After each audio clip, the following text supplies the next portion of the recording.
क्या आप जानते हैं कि एक टाइम पर 2.5 लाख स्टूडेंट्स को अट्रैक्ट करने वाली कोटा शहर में आज सिर्फ 1 लाख स्टूडेंट जाते हैं। इतनी बड़ी गिरावट, मगर क्यों? क्या ये एक टेम्पररी ट्रेंड है या फिर हमारे एजुकेशन सिस्टम में आने वाला शिफ्ट का एक बड़ा सिग्नल है? रिसेंट रिपोर्ट्स के मुताबिक कॉम्पिटिटिव एग्जाम्स में 90% से भी ज्यादा स्टूडेंट सिर्फ भीड़ का हिस्सा रह जाते हैं। और अगर टॉप कॉलेजेस में एडमिशन पाने के बाद भी काफी लोग जॉबलेस रह जाते हैं। कुछ लोग डिग्री के बिना भूखा रहते हैं तो कुछ लोग डिग्री के साथ। चलिए समझते हैं कोटा की इस राइज और डिक्लाइन की स्टोरी को शॉर्ट में।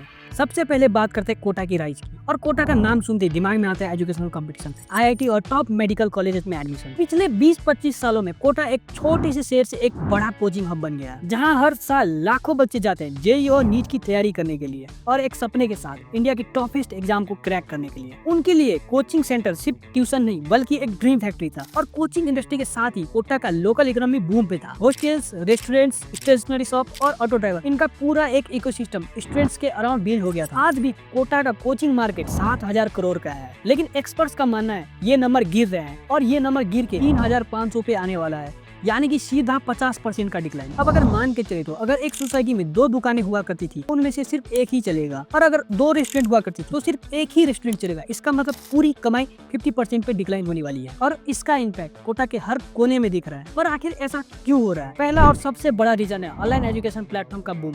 फिजिक्स वाला और अन अकेडमी जैसे ऐप ने स्टूडेंट्स को घर बैठकर हाई क्वालिटी कोचिंग का ऑप्शन दिया। रिलोकेट करने की जरूरत नहीं, हॉस्टल का खर्चा 0 और कन्वीनियंस 100%। कोविड-19 के बाद ये ट्रेंड और भी तेजी से बढ़ा और अब स्टूडेंट सोच रहे आखिर कोटा जाने की जरूरत ही क्या है। पर सिर्फ टेक्नोलॉजी की वजह से ही नहीं, बल्कि कोटा की कुछ अपने प्रॉब्लम्स भी है जो स्टूडेंट्स को दूर कर रही है। कोटा की प्रेशर कुकर एनवायरनमेंट एक तरफ तो सक्सेसफुल स्टोरीज बनाती है, पर दूसरी तरफ ये मेंटल हेल्थ के लिए हार्मफुल हो सकती है। रिपोर्ट्स के मुताबिक 2023 में कोटा में 20+ से भी ज्यादा स्टूडेंट्स ने अपनी लाइफ को एंड करने का डिसीजन लिया था। पेरेंट्स और स्टूडेंट्स के लिए ये मैटर एक बड़ी कंसर्न बन गई है। नेगेटिव पब्लिसिटी और स्ट्रिक्ट कोचिंग रूल्स जैसे एज रिस्ट्रिक्शंस ने इस इश्यू को और भी कॉम्प्लिकेटेड कर दिया है। सिर्फ प्रेशर ही नहीं बल्कि स्टूडेंट्स के करियर पाथ भी चेंज हो रहे हैं। एक टाइम था जब इंजीनियरिंग और मेडिकल को एक गोल्डन करियर पाथ माना जाता था, लेकिन आज के यूथ के लिए ऑप्शंस और भी वाइडर हो गए और आज के यूथ सिर्फ इंजीनियरिंग और मेडिकल तक ही लिमिटेड नहीं है। डिजिटल एंटरप्रेन्योरशिप, टेक जॉब्स और क्रिएटिव फील्ड जैसे ऑप्शंस भी यूथ के बीच पॉपुलर हो रहे हैं। अब ये सिर्फ स्टूडेंट और कोचिंग सेंटर का इशू नहीं है, बल्कि कोटा का पूरा इकोनॉमी इस क्राइसिस का सामना कर रहा है और इंडायरेक्टली भारत भी। एक टाइम पर कोटा के हॉस्टल्स 90 से 100% तक फुल रहते थे, लेकिन अब सिर्फ 40 से 50% के ऑक्यूपेंसी पे चल रहे हैं। Hostel honours free wifi, better food और इवन रेंट डिस्काउंट देने तक मजबूर हैं। और बात ये पे खत्म नहीं होती, लोकल फूड वेंडर्स और ऑटो ड्राइवर जो इन स्टूडेंट्स पे डिपेंडेंट थे, उनका रेवेन्यू भी काफी गिर गया है। कोटा की डिक्लाइन सिर्फ एक शहर ही नहीं बल्कि पूरे इकोसिस्टम की स्टोरी है जो स्टूडेंट्स के आसपास बिल्ड है। लेकिन हर चैलेंज के साथ एक अपॉर्चुनिटी भी होती है। कोटा के स्टेक होल्डर्स का कहना है कि मेंटल हेल्थ सपोर्ट को इम्प्रूव किया जाए और स्टूडेंट्स के लिए एक बैलेंस एनवायरनमेंट बनाया जाए तो वापिस से वो अट्रैक्ट हो सकते हैं।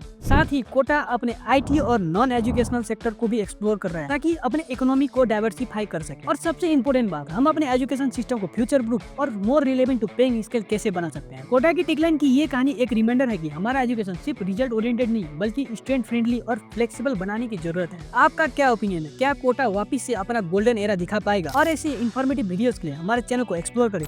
मिलते हैं अगले वीडियो में।